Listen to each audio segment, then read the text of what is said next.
Bueno, entonces, decíamos que vamos a empezar, hablamos de función, ¿se acuerdan de función, no? Todo lo que vimos, tuvieron dudas, les quedaron cosas por ver, les quedaron dudas. No, que no pasar nomás. Videos. Bueno, en cuanto a engrosamiento, en realidad se considera engrosamiento en la miocardiopatía hipertrófica, ¿no? Ese sería el sinónimo, ¿no? En general, uno dice que el miocardio se hipertrofia cuando debe trabajar y hacer un esfuerzo, ¿no es cierto?, para inyectar la sangre contra una poscarga aumentada. Y que estas situaciones en general no son de causa desconocida, suelen ser habitualmente por dos causas más importantes, las más conocidas, que son la diabetes materna y el uso prolongado de corticoides. Esas son las causas más frecuentes de miocardiopatía hipertrófica inducida, ¿no? Ahora, hay otro grupo que entran como idiopáticas, pero que en realidad responden a diferentes causas. Y ahí entra todo lo que es la historia del prematuro y el retardo de crecimiento. Así que, en cuanto a la diabetes, ya sabemos que es la idiopática es la que pasaría, por ejemplo, cuando un bebito tiene un sufrimiento fetal, ¿no? Y nace y le vemos el corazón engrosado, como edematizado, restringente, como veíamos ayer o antes de ayer, el endocardio. Entonces, eso tiene que ver con que ha habido algún evento isquémico, coronario o de perfusión. ¿No? Sin que haya habido un infarto explícitamente, ha habido una alteración en la perfusión.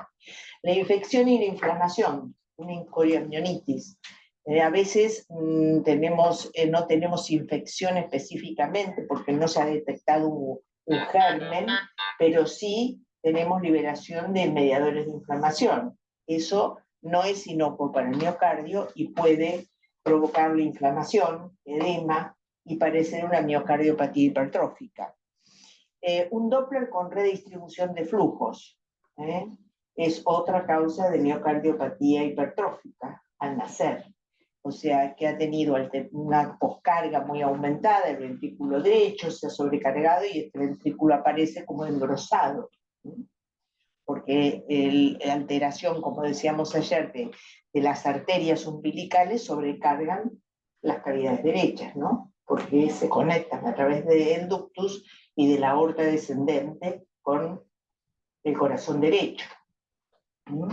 Entonces, bueno, son todas situaciones que hacen al desarrollo de una miocardiopatía que en el bebito, una vez que nace, ya genera un proceso de remodelación del ventrículo y una vez que nace eso se manifiesta y se ve si uno lo busca. En general se dice que un recién nacido pretérmino puede desarrollar una miocardiopatía desproporcionada. Se le dice desproporcionada cuando el tamaño ventricular en relación al cuerpo del bebé es excesivo. A eso se le llama desproporcionada y es una entidad que aparece en el bebé prematuro. Cuando tenemos gemelos, hay un receptor de sangre y hay uno que es anémico, que es el dador. Entonces, en el receptor que tiene sobrecarga de volumen, puede desarrollarse una miocardiopatía hipertrófica. Los antecedentes de enfermedad coronaria, que a veces nosotros no le damos importancia y las familias te dicen, uy, sí, porque mi papá o no sé qué es hipertenso, tiene bypass, y no les damos importancia.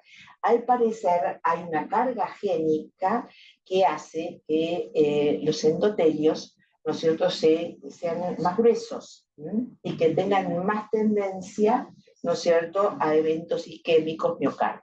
Entonces, un antecedente isquémico en la familia, papá o mamá, es un antecedente a considerar.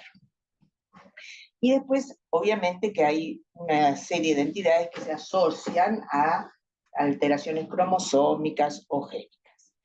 hijo de madre diabética es una miocardiopatía reversible en general. Lo que sucede es que cuando se hipertrofia tanto que el septum abomba sobre las cavidades izquierdas y obstruyen el tracto de salida de la aorta, es una miocardiopatía que por ahí necesita tratamiento. Porque compromete el flujo sistémico y puede ocasionar hipoflujo. En esa situación siempre se consulta al cardiólogo y el cardiólogo define qué tratamiento es el más oportuno. Generalmente es el propanolol. La otra entidad que fue descrita en el 94 por Nick Evans, cuando utilizábamos corticoides para sacar a los chicos de las situaciones de displasia broncopulmonar con requerimientos de respirador, se usaban los corticoides en esquemas prolongados. Claro, y se hacía protocolos prolongados, y a veces se los dejaba, incluso porque cada vez que se bajaban los corticoides, el chico se ponía peor. Eso llevó a una miocardiopatía hipertrófica bilateral. Ahí se hipertrofia no solamente el septum, sino las paredes libres tanto del ventrículo izquierdo como del ventrículo derecho. En general, cuando se suspenden los corticoides en esas situaciones, más o menos en 4 semanas retrograda. Estaba haciendo un pasaje sospechoso, ¿no? Después tenía para robar. Entonces, retrograda espontáneamente. Bueno, ¿qué es una miocardiopatía hipertrófica? Bueno, esto es un corazón que uno podría decir que tiene un aspecto normal. En un corte, dale, vos que te vas, dale. El examen. ¿Y este? Muy bien. Entonces acá vemos un músculo papilar que está isquémico y edematoso. Claramente a simple vista, ustedes en cualquiera de estas dos situaciones se van a alarmar. Van a tratar de buscar cuál es la causa, pero se van a alarmar, no van a tener ninguna duda porque conocen lo que es un corazón normal.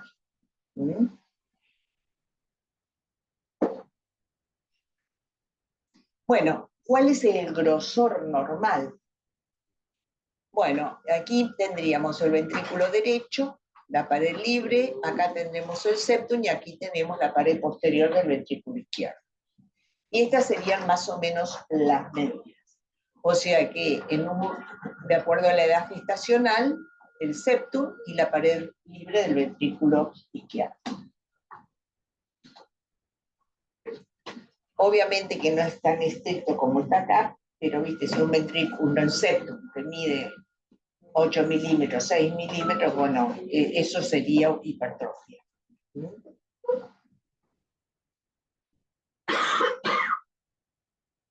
En general, estos... La medida, perdón, de pared a septum, de septum a pared, o el grosor... Se mide el grosor individual de cada una de las paredes.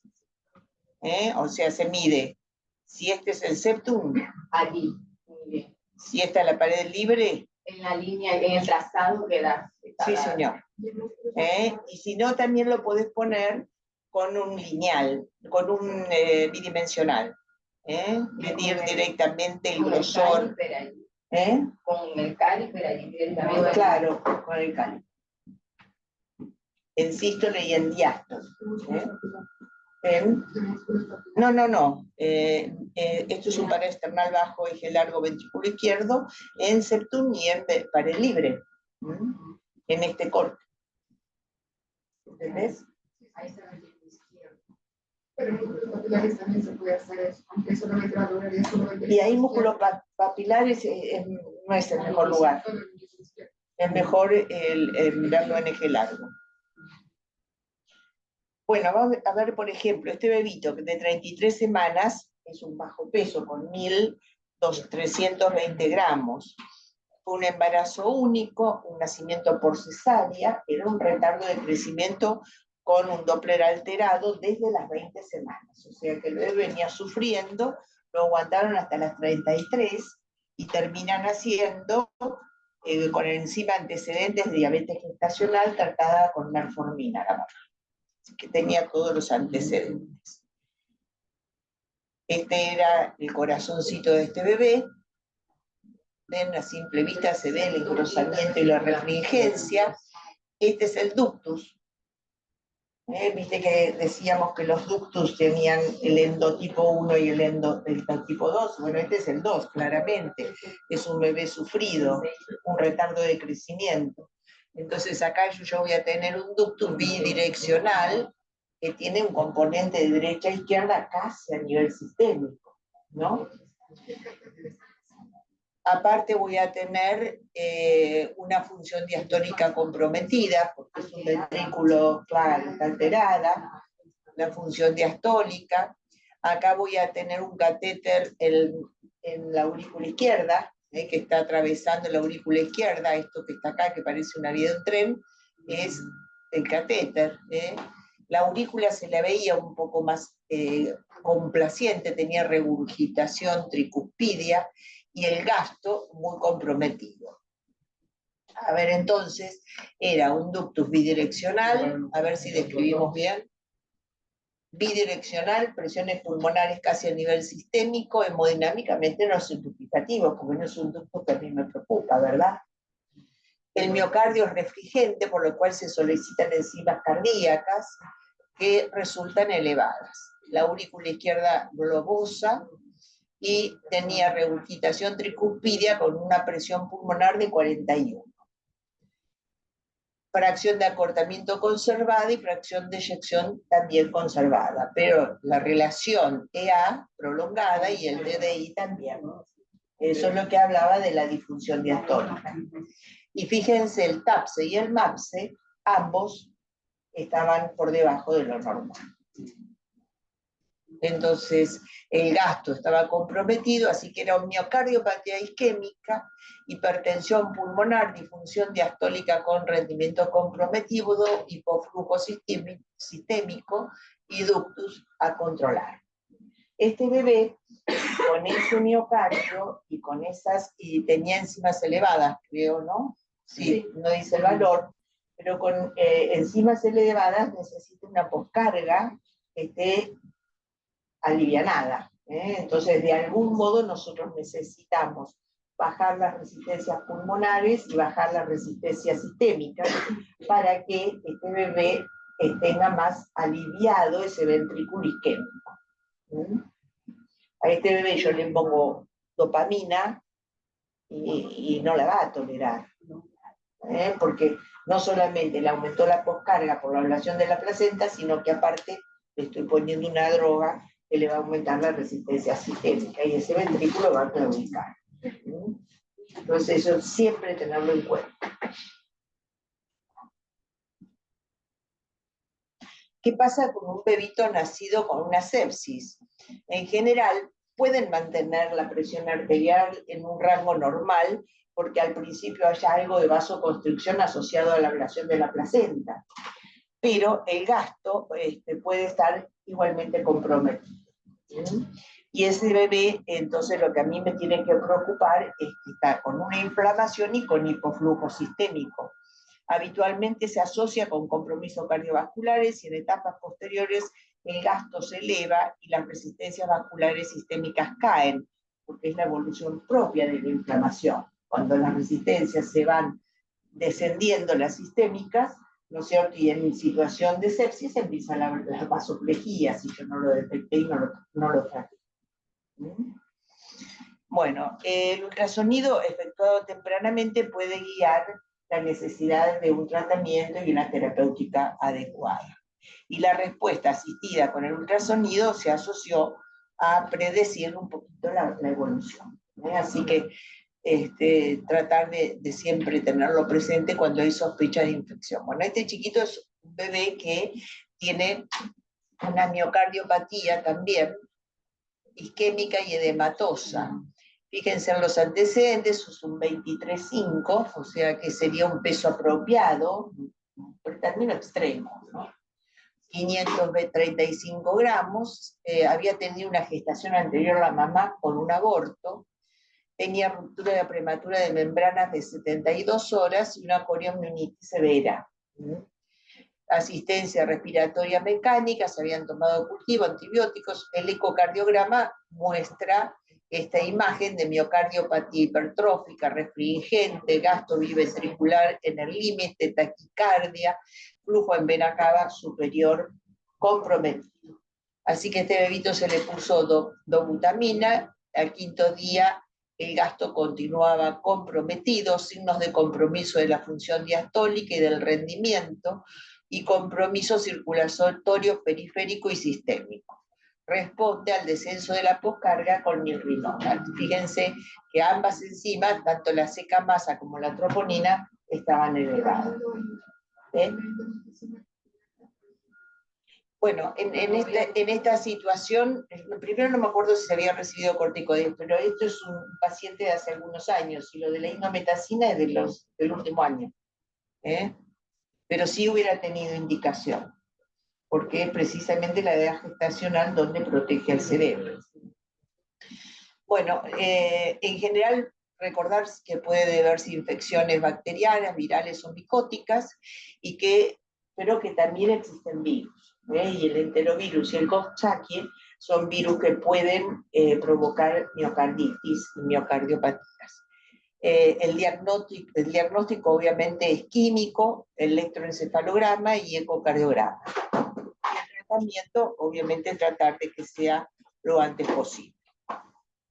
Este bebé es un bebito que también estaba con las enzimas elevadas. Fíjense qué miocardio tiene, es un corte medio complicado, pero tiene mucha refringencia, mucha hipertrofia, tiene líquido alrededor, fíjense. Es un bebé que estaba en insuficiencia cardíaca, nunca lo pudimos sacar, se terminó muriendo, pero aparte tenía cataratas bilaterales, acidosis láctica que no revertía, y una miocardiopatía congénita, y era un síndrome de Sener. Y por último, una colega cordobesa que estaba rotando por acá, se lleva el mérito de esta publicación, porque es un bebé que nace. Sí, con el chico Melina. Sí, Melina fue la que vino con el artículo. Por eso hay que publicar, porque casos así aislados, que a nosotros nos aparecen y que nos llaman la atención, tenemos que publicarlos, porque pueden servir para que otros hagan diagnóstico. Aunque parezca un solo caso, pero en nuestras revistas, en las nacionales, tratar de publicarlos, porque a ver, son cosas raras, sí, pero a ver, por ahí lo leíste y se te ocurre al momento de enfrentarte con la patología. Y este bebé era una miocardiopatía que tenía, a ver, les voy a recordar cómo era un término con peso adecuado, hijo de madre de 39 años, tercer gesta, sin antecedentes patológicos informados, un embarazo controlado, ecografías normales, nace por parto vaginal, Apgar 8-9, examen físico leve, hipotonía, sin más hallazgos relevantes, y con posterior síndrome de dificultad respiratoria y requerimientos de oxígeno a presión positiva, por lo que se ingresa para su internación. Y va complejizándose y entra en asistencia respiratoria mecánica dentro de las primeras 48 horas, 8 días con oxigenoterapia de alto flujo con descenso progresivo hasta tolerar aire ambiental. La ecografía funcional desde un comienzo, donde se evidencia hipertrofia miocárdica difusa, confirmada por cardiología, o sea, veíamos todos el corazón bien engrosadito. Informó además un TAP bidireccional a predominio izquierda-derecha, TAPS y MAPS comprometidos, y requerimiento de infusión de dobutamina durante 4 días y milrinona hasta el día 9 de vida, continuando con propanolol. Ahí vino cuando el chiquito seguía hipotónico, no respondía bien a los estímulos, más la miocardiopatía, ahí es donde Melina trae este artículo donde publicaban el caso de esta enfermedad de Pompe. Entonces, ahí nos prendimos todos como un diagnóstico diferencial, entre otras cosas, a estudiar la enfermedad de Pompe, que resultó ser positiva. Entonces, este chiquito tuvo un diagnóstico precoz y se pudo derivar a un sitio para hacer el tratamiento específico, para tratar de mejorar el pronóstico, y estuvo internado en el hospital italiano, donde se le hizo toda la inmunoterapia y demás. ¿Mm? Así que se los traigo porque, bueno, pues es un caso de miocardiopatía donde una publicación fue la que hizo el diagnóstico y una persona que lo había leído. Por eso es de que la invitamos a ser una de las coautoras, fíjense que está en primer lugar. Después nos metieron a nosotros porque siempre tenemos que estar, y Juan Sala, que también estamos de pie. Pero el mérito era de Melina, ¿no? ¿Estamos de acuerdo? Vino hace como 15 días, siempre. ¿Sí? ¿Y cómo está? Hace un año. Mira, yo le perdí la pista.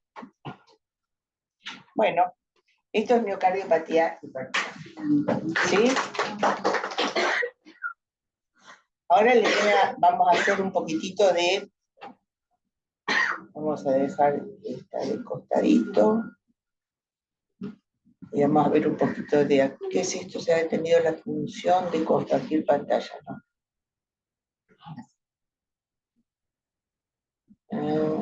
¿Y dónde estaba la otra?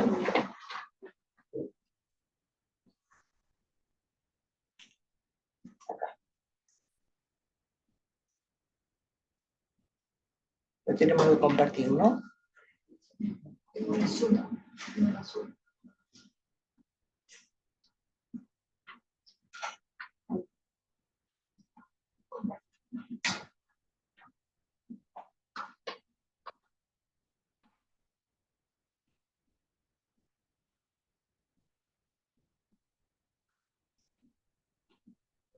Ahora que para que se proyecte hay que volverlo a compartir.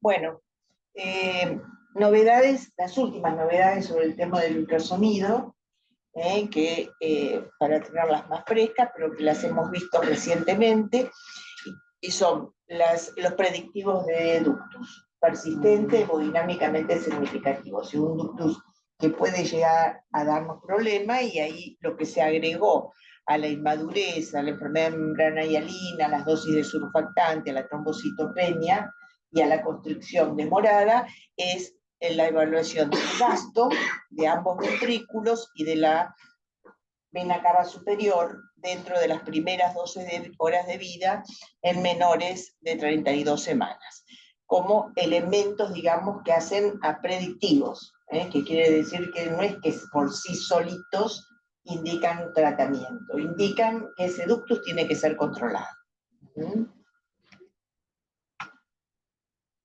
Después, el tema de que medir el flujo para un ductus significativo en aorta abdominal. En aorta abdominal tiene más valor y confiabilidad con respecto a la perfusión intestinal que la aorta descendente en el paresternal alto. Así que si podemos medir aorta abdominal, genial. Si no lo entendí tanto, es como menos flujo en diástole. En el tronco. No, le pones el Doppler aquí, en la aorta, esto es aorta, ¿no? Sí. Que está apoyada sobre la columna vertebral. Entonces te ubicas lo más próximo que puedas viste el corazoncito y ves qué pasa con el flujo en la aorta descendente. Y te fijas, si hay ausencia de diástole o la diástole reversa, quiere decir que hay hipoflujo en diástole. Y esto, ¿cómo? Ofrecen resistencia a los catéteres, pero no alteran los flujos. Resistencia sí te acelera la velocidad de las ondas, porque es como que estrecha la arteria, pero no tiene por qué invertirte. Así que sí, es importante y aparte nos va a orientar sobre el flujo en el intestino. Bueno, después recordar de que depende de los antecedentes familiares, estos son datos que también son bastante recientes, de los últimos 2 años. Los pacientes que tienen antecedentes de coriamnionitis no es lo mismo que los que nacen con una disfunción placentaria, y a eso se le ha llamado endotipo 1 y endotipo 2. Y esto tiene que ver con las características del ductus. Generalmente en una coriamnionitis hay un ductus que es en barra de izquierda a derecha, y es un ductus con mucho más riesgo de ser hemodinámicamente significativo en las primeras 48 horas de vida, por lo tanto hay que controlarlo bien de cerquita. Si en cambio se trata de una disfunción placentaria, y es por eso que yo le tengo desconfianza a este bebé que nació, el chiquitito, el de Bevilacqua. Ese bebé, porque me dijo Vivi que no le veía flujo, pero hay que ver si no tiene un flujo de derecha a izquierda y no se ve. Que se confunde con los otros flujos. Claro, porque viste como el flujo de la pulmonar es azul y el flujo del ductus de derecha a izquierda también lo es, entonces hay que, a mí se me ha pasado, así que es fácil que se te pase. Entonces, tener en cuenta que puede estar el ductus si no lo puedo estar viendo, porque fíjense, por ejemplo, ahí está bien turbulento, porque es bidireccional, pero este otro que está acá abajo es bien azul. Es bien azul. Y se me puede pasar. Se me puede pasar perfectamente. Eso sería con eso, ¿no? Si el bebé tiene antecedentes de una disfunción placentaria, la mamá es una eclampsia, una hipertensión, una alteración de Doppler, un retardo de crecimiento, ese chico tiene muchas chances de tener poca significancia en el ductus, porque, pero el ductus puede estar y yuntear de derecha a izquierda. Y yo, por ahí, cuando cae la resistencia, cuando el chico se va mejorando, empieza a yuntear al revés, y ahí se puede hacer significativo, pero va a tardar más en hacerse significativo.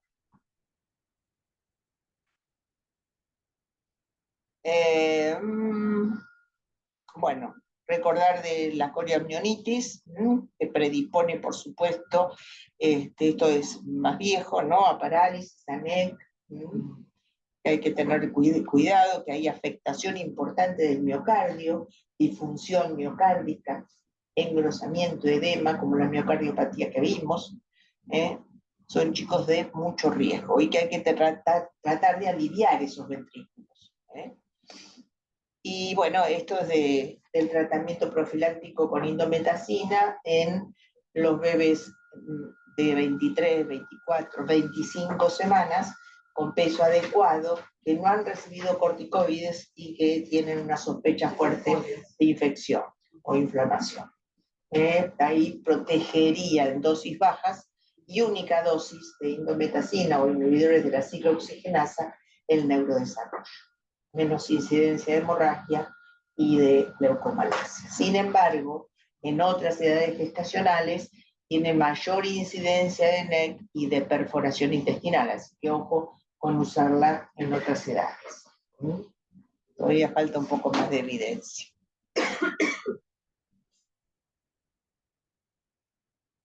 Y un poquito recordar que en el retardo de crecimiento hay un proceso de envejecimiento durante la vida fetal. ¿Esto qué significa? Como hay una disminución de los receptores del factor de crecimiento de los endotelios, la elastina de los vasos es reemplazada por colágeno. De esta manera, todos los vasos, todos en forma sistémica, se vuelven más duros, más rígidos.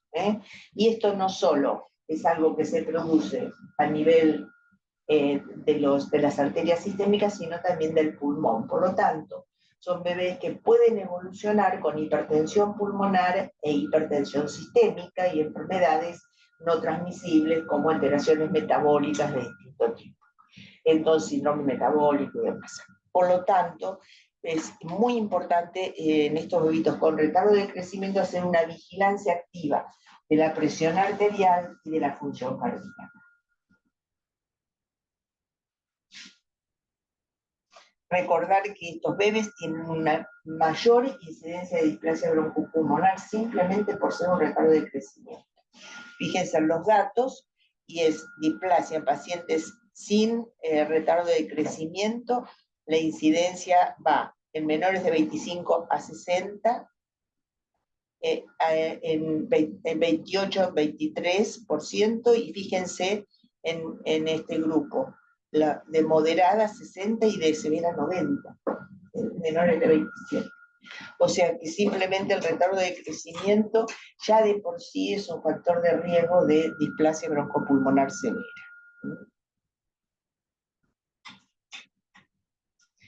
Después esto les traigo, que es algo que, bueno, ayer intenté, no pude, ¿viste? Estuve con Nora, pero bueno, viste que Nora se pone media tensa y no te deja mirar bien. Pero el punto es que estos serían catéter arterial y un catéter venoso, ¿no? Bien ubicados. Este es un catéter venoso mal ubicado. Y este es un catéter venoso recontra mal ubicado. Donde a veces tienen retorno y todo, pero viste, si lo dejas terminan provocando algún tipo de accidente. Entonces esta es la guía para colocarlo. O sea, ¿cómo es el tema? Viene por la vena umbilical, tiene que atravesar el ductus, pero ¿qué pasa? Antes de eso pasa por el sino portal, y lo habitual en este caso es que se meta por esta, o sea, por la puerta derecha, y en este caso se meta por esta, que es la puerta izquierda.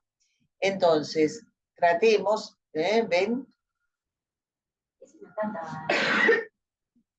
Esta está mal, sí, y esta está mal. Esta está bien. Se va como el lobo. Tenés que nebrar el ductus venoso. O sea, si uno mira esto, dice, ¿cómo puede ser que no agarre el ductus?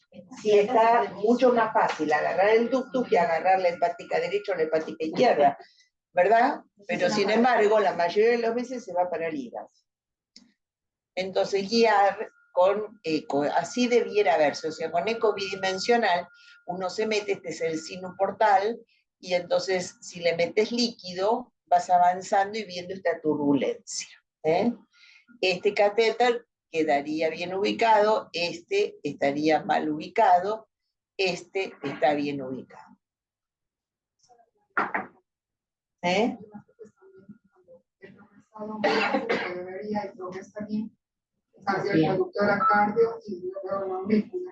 Exacto, eso es lo que hay que hacer. O sea, si lo metiste bien, después no pasarte de mambo, ¿no? Y claro, y después, dale, ¿qué ha pasado? Yo me he encontrado catéter venosos umbilicales que están en cava superior. O sea que agarraron la cava inferior y ¡chin! Derechito, se pasaron para la cava superior. Se entusiasmaron. Pero bueno, también lo habitual es que vayan, como está la válvula de Eustaquio, se deriva por el foramen oval a la aurícula izquierda. Entonces, bueno, ojo, siempre controlar. Y después, bueno, recordar que este modo que tenemos, si aprendemos a usar estas herramientas, podemos controlar todos los flujos, a los órganos. Y entonces, bueno, obviamente nos sirve para controlar la colocación de catéteres, ver el flujo cerebral.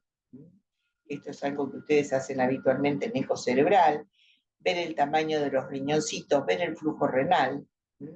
Y si yo tengo un flujo renal de esas características, saber de que por más que esté oligoanúrico, ese bebé es probable que orine. Porque flujo tiene, hay que ver cómo está el riñón. Y después, por supuesto, recordar esto, que estas son imágenes, las superiores normales del intestino, pero estas no. Esto es neumatosis, esto es el signo del anillo, el signo de la I y de la cebra. Es aumento de complejidad. Esto es neumatosis segura. Entonces, bueno, hay que acostumbrarse a ver todos los órganos una vez que uno aprende a usar el ultrasonido. Y esto se hace siempre con lineal. Y recordar, no olvidarse de que esto está demostrado, que la radiología, obviamente, se te indica si el catéter se metió en el hígado, pero que la punta del catéter siempre tiene mucha más presión en el ultrasonido. Entonces, cuando se metió, bueno, se metió bien, busquemos también después con el eco que no haya avanzado tanto como para generarle alguna complicación al eco. Nos pasó con Amanda, que en la radiografía no se veía tan mal, y usted lo vio Y ustedes se dan cuenta una de lanza. eso. ¿Saben por qué era esto? Porque es esto, porque la aurícula es posterior. Entonces uno viene por acá, ¿verdad? Uno viene por acá, por la cava. Ahí no tiene válvula de Eustaquio porque este no es un corazón fetal. Pero se mete por el foramen oval y se va hacia atrás. Porque la aurícula, entonces vos en una placa de frente, pero es que el flujo fetal es así. Entonces, como el flujo es así, el catéter en las primeras horas de vida va hacia atrás. Entonces, cuando vos tomás la placa de frente, ves el catéter que está de frente, pero si se fue para atrás, la punta no la ves, porque está acá atrás. ¿Entienden? Entonces, ¿entendés? Y entonces ahí es donde el catéter, bueno, obviamente puede provocar algún efecto indeseable, como un taponamiento cardíaco. Entra aquí, se va acá. Claro, y para atrás. Porque la aurícula derecha con respecto a la izquierda, la aurícula derecha es anterior respecto a la aurícula izquierda.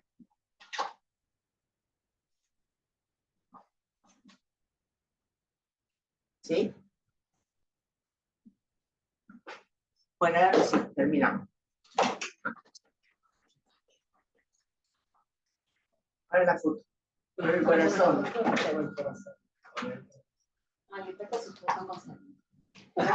lo despides,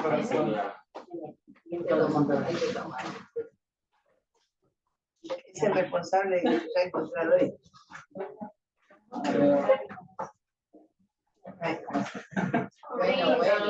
Ahí, mira, con el corazón abierto, porque sabe que lo estamos esperando que venga. Acá luego, Bueno, vamos todos ahora. pues sí, ya tercero.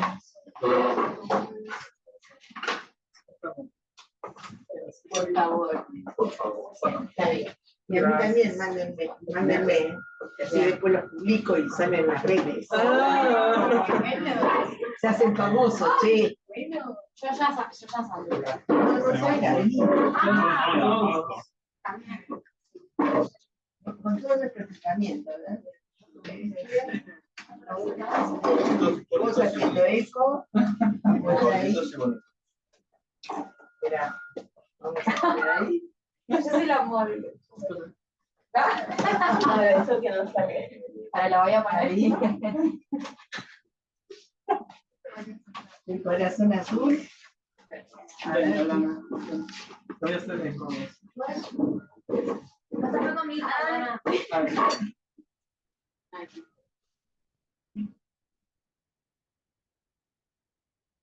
ya casi, a ver.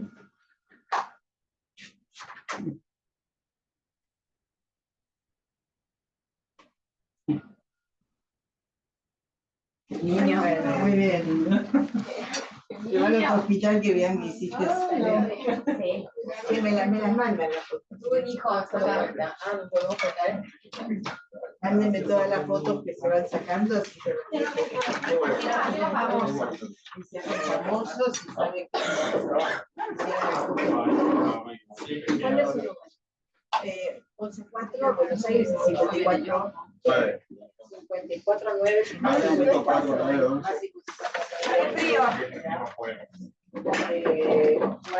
y por 100. Y Gaby, ya. Me mandan todas las fotos y yo lo.